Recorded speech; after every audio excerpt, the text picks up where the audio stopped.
Le mois dernier, j'avais beaucoup attaqué Monsieur Louis Alliot, numéro 2 du Front National, pour être allé lourdement en Israël, avait fait des déclarations lourdes sur que finalement les colonies de Cisjordanie, c'était pas si mal, etc. Donc là-dessus, je ne reviens pas en arrière.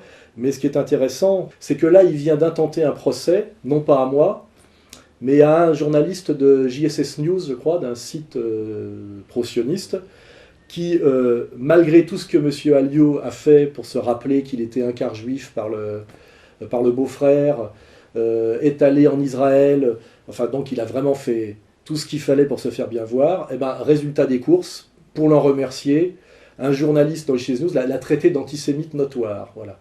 Donc il fait un procès à ce monsieur, c'était là. Et ça, je dois dire qu'il faut bien comprendre, voilà, la psychologie de la communauté organisée. C'est que plus vous vous soumettez, plus vous léchez la dalle de Yad Vashem, plus on vous piétine et plus on vous humilie. Quand on estime que vous n'êtes pas du peuple élu, ou que vous êtes mal né, ou que de toute façon vous n'êtes pas, comment dirais-je, judéo-compatible, j'en sais rien. Donc ça, moi et Dieudonné, on a fait beaucoup d'efforts dans un premier temps, parce qu'on pensait avoir été mal compris, et qu'on se pose toujours la question très angoissante de savoir si on ne serait pas raciste quelque part, si on ne serait pas des méchants et des mauvais. On a fait vraiment des efforts énormes tous les deux, et ça ne sert à rien. Quand la communauté organisée a décidé qu'elle vous avait dans le pif, que vous n'étiez pas dans ses cartes et dans son jeu, vous vous êtes humilié systématiquement. Et je pense que tout le monde a vécu cette situation, que ce soit Pierre Péan, François Mitterrand, le général de Gaulle. Il faut bien comprendre cette idéologie et cette religion. Il y a les élus. Les autres ne sont pas des hommes, hein, c'est clairement écrit dans l'Ancien Testament, dans le Talmud et chez Maïmonide. Et donc de toute façon, ils doivent servir les élus. Et c'est sans réciprocité, c'est le rapport d'une pute à son maquereau. C'est-à-dire vous faites le trottoir, vous ramenez l'argent, en échange de quoi, au mieux vous retournez faire le trottoir, et au pire, si vous ne ramenez pas assez d'argent, vous vous faites dérouiller à coups de cintre déplié, comme nous l'explique très bien Iceberg Slim dans ses très bons livres. Voilà. Et M. Alliot vient de vivre exactement ce qu'a vécu Mitterrand, ce qu'a vécu Raymond Barre aussi. Il n'y a plus rien à perdre. On peut parler aussi de Chirac, hein, qui effectivement après que Mitterrand ait dit qu'il ne reconnaîtrait jamais la responsabilité de l'État français dans la rafle du Veldiv, puisque l'État français c'était De Gaulle, ce qui n'est pas vrai, mais c'était le consensus qui avait été signé par tout le monde après-guerre, et qui était rompu par la communauté organisée. Mitterrand a refusé de la rupture de ce pacte qu'il estimait est une trahison faite à la France et à lui-même. Chirac a dit « Poi poi, moi je prends ». Madame, Monsieur, bonsoir. Pour la première fois, un président français, en l'occurrence Jacques Chirac, a admis la responsabilité de l'État français dans la déportation et l'extermination de Juifs durant la Seconde Guerre mondiale. C'était ce matin à l'occasion des cérémonies commémorant la rafle du Veldiv le 16 juillet 1942. Ces heures noires souillent à jamais notre histoire. Il a fait la reconnaissance de l'État français, c'est-à-dire une responsabilité, le terme c'est impardonnable ou imprescriptible, il y a toujours cette idée éternelle, quoi, voilà. Mais ça ne l'a pas empêché à un moment de la Deuxième Guerre du Golfe, que toute la communauté organisée l'appelle Chirac écrit comme Irak, Chirac le baboucholâtre, le pro-arabe, etc. Et il a fini, lui aussi, rejeté, diabolisé, un peu ridiculisé, et remplacé par Sarkozy, effectivement, qui lui, on verra comment il finira, mais à chaque fois les mecs mettent la barre un peu plus haut, donc voilà. Donc il faut tirer de ce con du mois bis une vraie leçon, c'est la leçon Alliot, la jurisprudence Alliot, la leçon Alliot. Il est allé se prosterner bêtement, il en a fait des tonnes alors que c'est pas la peine, et en remerciement, on l'a traité d'antisémite notoire, voilà. Alors que finalement, moi, la communauté organisée ne passe pas son temps à me traiter d'antisémite notoire, voilà, c'est... Voilà, hein, voilà. Hein, moi, je suis sur les fondamentaux de la République française, de l'universalisme, de la logique et du logos, des valeurs chrétiennes. C'est-à-dire, je suis inattaquable. J'ai pas besoin de demander pardon ou quoi que ce soit. Je me défends par mon discours, qui est conforme à l'esprit de la loi et à la loi. Ça suffit. Normalement, ça doit suffire amplement. Voilà. Donc, on ferme la parenthèse. Alliot, j'espère que tu as compris la leçon et que tu ne referas pas la même bêtise. Voilà. J'ai dit qu'aux législatives de 2012, je solliciterai la confiance des Parisiens. Moi, je trouve un peu choquant de la part d'un Premier ministre. Il a le pouvoir, il a les moyens, il a reçu Jean Tibéry. Il a proposé, et puisqu'il a permis de faire recruter son fils au ministère des Finances, contre l'avis du ministère des Finances, à un poste au ministère des Finances. Votre acharnement n'a d'égal que votre ego. C'est Bernard Debré qui vous a écrit cela. Vous lui avez répondu? Ah bah écoutez, moi j'en ai marre aussi des commentaires des héritiers. Moi j'ai hérité de rien. C'est pas moi qui effectivement essayais de chercher une circonscription de confort. François Fillon essaye de gérer l'après, son avenir d'après. Donc aujourd'hui ça veut dire quoi? J'étais en bail précaire? C'est pousse-toi là que je m'y mette? Alors Rachida Dati, c'est un peu comme l'affaire Louis Alliot.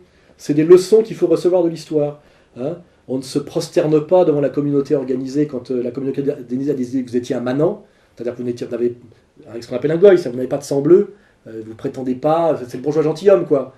La cour ricane et vous remet bien à votre place. Hein. On ne prétend pas en être quand on n'en est pas. Et il faut bien comprendre qui décide que vous en êtes ou que vous n'en êtes pas. Et Rachida Dati c'est pareil. Rachida Dati c'est la Fadela Amara de la bourgeoisie, quoi. C'est-à-dire qu'elle était montée.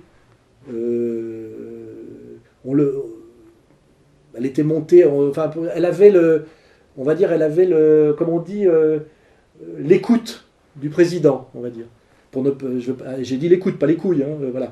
Donc elle était montée, effectivement, comme on monte dans la courtisanerie traditionnelle, voilà, et elle avait été garde des Sceaux, ce qui est d'ailleurs le moment, à mon avis, où Sarkozy, qui a un comportement de voyou, c'est vrai, s'est foutu à dos la magistrature française. Parce que Rachida Dati, premier magistrat chef de la magistrature française, a mis garde des Sceaux. C'était vraiment une injure, avec des diplômes falsifiés, des frères Tollard, promotion canapé évidente. Là, je pense que Sarkozy a fait une énorme faute, mais typiquement bling-bling, vulgaire, c'est-à-dire pareil, il ne connaît pas très bien la France, il commet des erreurs terribles qu'un Le Pen ne commettrait pas, parce qu'il faut savoir ce que c'est que comment dirais-je, le curriculum qu'il faut avoir pour accéder en France au poste de garde des Sceaux. Il y a quand même ce qu'on appelle la séparation des pouvoirs en France, une tradition à la Montesquieu. Enfin voilà, la justice française, ça existe. C'est un des trois piliers, voilà, de ce qu'on appelle la démocratie française. On ne s'assoit pas dessus en mettant sa copine avec son rouge à lèvres, ses robes prêtées, etc. Son gosse dont on ne sait pas qui est le père aujourd'hui. Voilà, c'était une grosse erreur. Et là, la pauvre qui était ce qu'on appelle la beurette de service, hein, c'est une sorte de Yamina Benguigui de l'UMP ou de Fadela Amara habillée Dior, enfin, c'est-à-dire de la bourgeoisie. On la place hein, comme ça, parce qu'elle était copine, je sais pas quoi, enfin, on va pas rentrer dans les... Je ne vais pas refaire du Maffesoli, hein, voilà. Mais voilà. Et là, d'un seul coup, il y a Fillon, François Fillon, qui sait bien qu'il a été Premier ministre et qui pense que Sarkozy va perdre et qu'il faut vite qu'il se trouve une position de repli pour gérer la suite de sa carrière de politicien professionnel. Fillon, qui est un catholique avec Ray sur le côté, il dit « Je veux le 7e arrondissement de Paris », qu'on avait donné à Rachida Dati. Le 7e arrondissement de Paris est le quartier le plus bourgeois et le plus catholique de Paris. Hein. Rachida Dati, maire du 7e arrondissement, c'est encore une faute commise par Sarkozy bling-bling, le Sarkozy du Fouquet's, hein, le Sarkozy des Hauts-de-Seine, enfin voilà, le Sarkozy, et où là il s'est mis à dos la bourgeoisie catholique, UMP, qui votait pour lui, et qui va sans doute voter pour Marine Le Pen pour se venger. Voilà. Et là Fillon dit « Je veux ce fief qui me revient » quand on fait un peu de sociologie bourdieusienne de droit, et l'autre elle dit « Non, c'est à moi, je reste ». Alors, la pauvre Rachida Dati, elle n'a pas compris qu'elle était une beurette de service, et ça c'est le message que j'envoie à tous les collabeurs et les collaborettes de gauche ou de droite. Hein, voilà. Vous êtes là pour tapiner pour le système, le système vous prend bien pour ce que vous êtes, c'est-à-dire des bougnoules, voilà, il faut le dire, et vous dégagez quand on vous dit de dégager, c'est la vérité. Sinon, vous rejoignez un combat digne et courageux comme celui de Dieudonné, mais sinon vous faites effectivement Jamel Debbouze, Fadela Amara, Rachida Dati, pareil. Donc la Rachida, là, elle tempête et elle colère, mais de toute façon, elle va dégager. Fillon va prendre le 7e qui lui revient de droit comme un fief catholico-bourgeois, c'est logique. Et ce qui va lui arriver si elle continue à agacer l'UMP, c'est qu'ils vont lui sortir ses casseroles, parce qu'elle en a plein.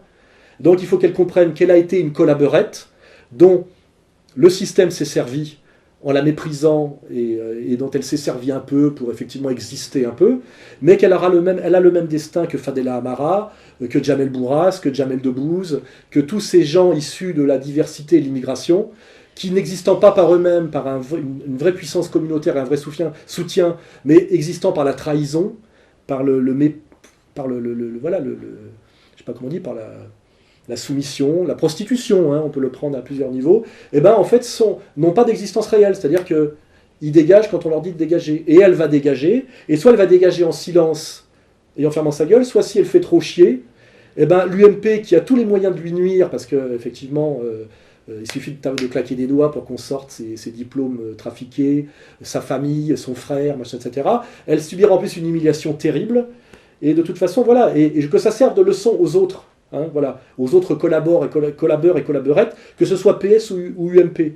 De toute façon, pour ces gens-là de l'oligarchie, tous qui soient membres du siècle, de la Grande Loge, du Grand Orient, du catholicisme rallié ou du peuple élu, vous êtes de la merde, il faut que vous le sachiez.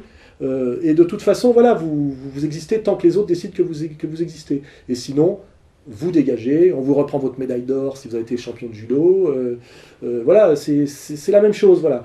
Donc, comme pour Alliot, que les Français issus de la diversité qui hésitent sur la stratégie à suivre pour exister en France, savoir le chemin de l'honneur ou le chemin de la soumission, et finalement de l'indigénat, parce que finalement c'est jamais que le prolongement, tout ça, du statut d'indigène, quoi.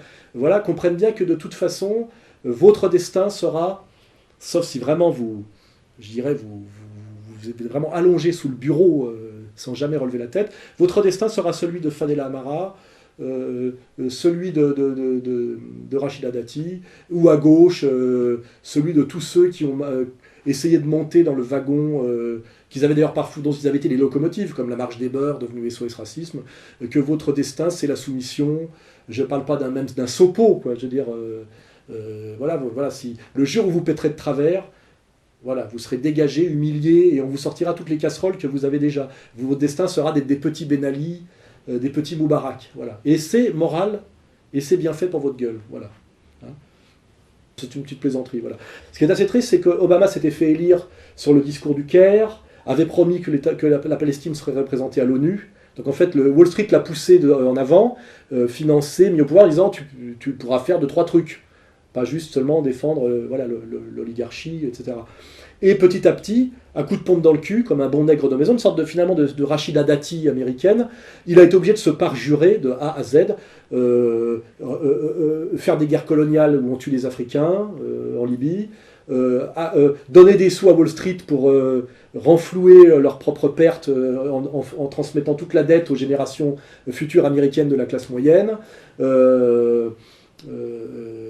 dire qu'effectivement Israël passait au-dessus de tout, y compris de l'Amérique et de l'intérêt du peuple américain, ce qui est d'ailleurs une certitude, et finalement empêcher que la Palestine ait une représentation à l'ONU, alors que c'est lui-même qui l'avait mis dans ses promesses de campagne.